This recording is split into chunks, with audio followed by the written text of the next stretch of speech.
Hi all, welcome back to പ്രൊണോസിനി talks.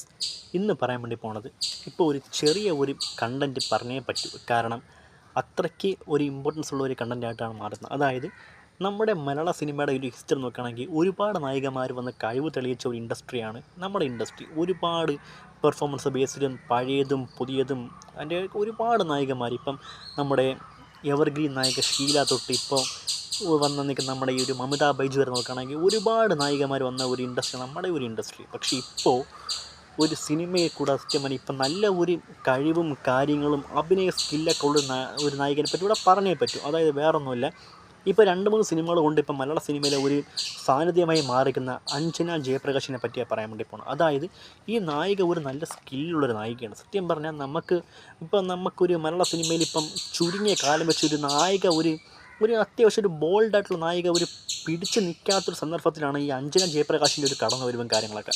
ഞാൻ ഈ നായകനെ ആദ്യമായിട്ട് കാണുന്ന ടെർബോ സിനിമ കൂടെയാണ് കാണുന്നത്. ആ ഒരു സിനിമയിൽ ആ ഒരു റോൾ എനിക്ക് ഭയങ്കര ഇഷ്ടപ്പെട്ടായിരുന്നു. പിന്നെ അത് മാത്രമല്ല, ഇപ്പോൾ ഞാൻ പാച്ചുവും അത്ഭുത വിളക്കും തന്ന ഈ ഒരു സിനിമ കണ്ട സമയത്ത് പോലും അതിലെ പെർഫോമൻസ് കൊണ്ട് നല്ലതായിരുന്നു. ഒരു സ്വഭാവ നടി അല്ലെങ്കിൽ ഒരു ക്യാരക്ടറിസ്റ്റിക് റോൾ എന്നൊക്കെ പറഞ്ഞ രീതിക്കുള്ള ഒരു റോള് കൊടുത്ത നന്നായിട്ട് ചെയ്യാൻ വേണ്ടി പറ്റിയ ഒരു ഫ്യൂച്ചറുള്ളൊരു നായികയാണ് ഈ ഒരു അഞ്ജന ജയപ്രകാശ് എന്ന നായിക.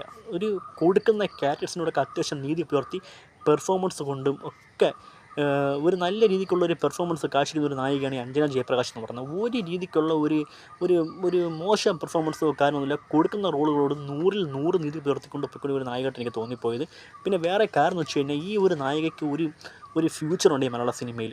ഒരുപാട് നല്ല സിനിമകളുടെ ഭാഗമാകാനും അത് മുഖാന്തരം ഒരുപാട് പേരെടുക്കാനൊക്കെ പറ്റിയ ഒരു നായികയാണ്. കാരണം നിലവിലിപ്പം പാർവതിയാണ് ഏറ്റവും ലേറ്റസ്റ്റായിട്ട് നമുക്കിവിടെ തൻ്റേതായിട്ടുള്ള ഒരു കഴിവ് തെളിയിച്ചും മുൻപന്തി നിൽക്കുന്ന ഒരു നായിക പാർവതിയാണ്. ഇവിടെ ഈ ഇടക്കാലത്ത് ഈ ഒരു മമിത ബൈജു, അൻഷുല രാജൻ എന്നിവരെയൊക്കെ പറ്റിയും ഒരുപാട് പേരെ പ്രശസ്തിക്കപ്പെടുന്നുണ്ടെങ്കിൽ പോലും അവരുടെ ഏജ് പരമായിട്ടുള്ള ഒരു സിനിമയിലാണ് അവർ കഴിവ് തെളിയിച്ചത്. പക്ഷേ ഇവർക്കൊന്നും ഈ പറഞ്ഞ പാർവതിക്കെന്ന് അവരൊക്കെ ക്യാരക്ടറിക് റോളാണ് ചെയ്തിരിക്കുന്നത്. അതായത് ഒരു സ്വഭാവ സവിശേഷതയുള്ള ഒരു കഥാപാത്രങ്ങളും ശക്തമായ കഥാപാത്രങ്ങളും പെർഫോമൻസും കൊണ്ടൊക്കെയാണ് അവർ നന്നായിട്ട് പോയിക്കൊണ്ടിരിക്കുന്നത്. ഇവിടെ അവിടെ അൻഷുല രാജനായിരുന്നാലും മമിത ബൈജു ആയിരുന്നാലും ഇവർക്ക് സത്യം പറഞ്ഞാൽ അവരുടെ പ്രായത്തിൻ്റെ ആയിട്ടുള്ള സ്ക്രിപ്റ്റിലല്ലാതെ അവർക്ക് എവിടെയും പെർഫോം ചെയ്യാൻ വേണ്ടി പറ്റില്ല. ഒരു അഭിനയ മുഹൂർത്തം കാശിക്കുന്ന ഒരു സിനിമയിൽ അത്രയ്ക്ക് പെർഫെക്റ്റോട് കൂടി ഇവർക്ക് ചെയ്യാൻ വേണ്ടി പറ്റുമെന്ന് വെച്ച് കഴിഞ്ഞാൽ ചെയ്യും, പക്ഷേ പെർഫെക്റ്റ് ആകത്തില്ല. പക്ഷേ അഞ്ജന ജയപ്രകാശ് എന്ന് പറഞ്ഞ ഈ ഒരു നായികനെ നമുക്ക്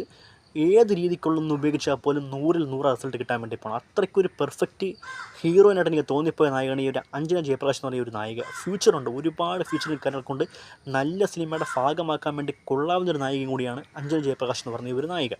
ഒരുപാട് ഇനി നല്ല സിനിമകൾ കിട്ടട്ടെ. മലയാള സിനിമയിൽ ഇപ്പോഴത്തെ ഒരു നിലവിൽ ഏറ്റവും നന്നായിട്ട് അഭിനയിക്കുന്ന അല്ലെങ്കിൽ ക്യാരക്ടർ റോൾ ചെയ്യാൻ പറ്റിയ ഒരു നായികയായിട്ട് എനിക്ക് തോന്നിപ്പോയത്. മറ്റ് നായകന്മാരെ അപേക്ഷിച്ച് ഇപ്പോൾ ഒരു പടി മുകളിൽ നിൽക്കുന്ന ഒരു നായികയായിട്ട് എനിക്ക് തോന്നിപ്പോയി.